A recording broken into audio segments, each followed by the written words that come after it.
இந்த wild planet jungle ரிசார்ட்டுங்கிறது வந்து கேரளா ஸ்டேட்டில் இருக்குது. நம்ம தமிழ்நாட்டு வழியில தான் போகணும். தேவாலா வழியில தான் நம்ம போகணும். இந்த ரிசார்ட்டோட சிறப்பு என்ன அப்படின்னா, கிட்டத்தட்ட 100 ஏக்கரா பரப்பளவு கொண்ட ரிசார்ட் இது. காலையில் சன்ரைஸு, ஈவினிங் சன்செட் எல்லாம் பார்க்குறக்கு அவ்வளோ அருமையாக இருக்குது. சுற்றி வந்து டைகர் ரிசர்வ் ஃபாரஸ்ட் ஏரியா இது. ஆனால் இங்கே இது இன்னொரு சிறப்பு என்ன அப்படின்னா, இந்த மலையே பார்த்திங்கன்னா ஒரு கோல்டு மைன்ஸ், அதாவது வந்து தங்க மலைன்னு சொல்கிறாங்க. அதாவது வந்து வெள்ளைக்காரனே கண்டுபிடிச்சிருக்கான். இங்கே வந்து 1878 வருஷம் இங்கே ஃபுல்லாக இந்த இடத்துல ஃபுல்லாக தங்கம் இருக்குதுன்னு சொல்லியிருக்கான்.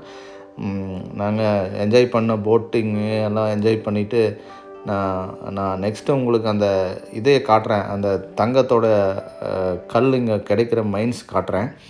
அது எனக்கு அவ்வளோ ஒரு ஆச்சரியமான இதாக இருந்துச்சு. பாருங்கள், இதுதான் அந்த கோல்டு கல்லுங்கன்னு சொல்கிறாங்க.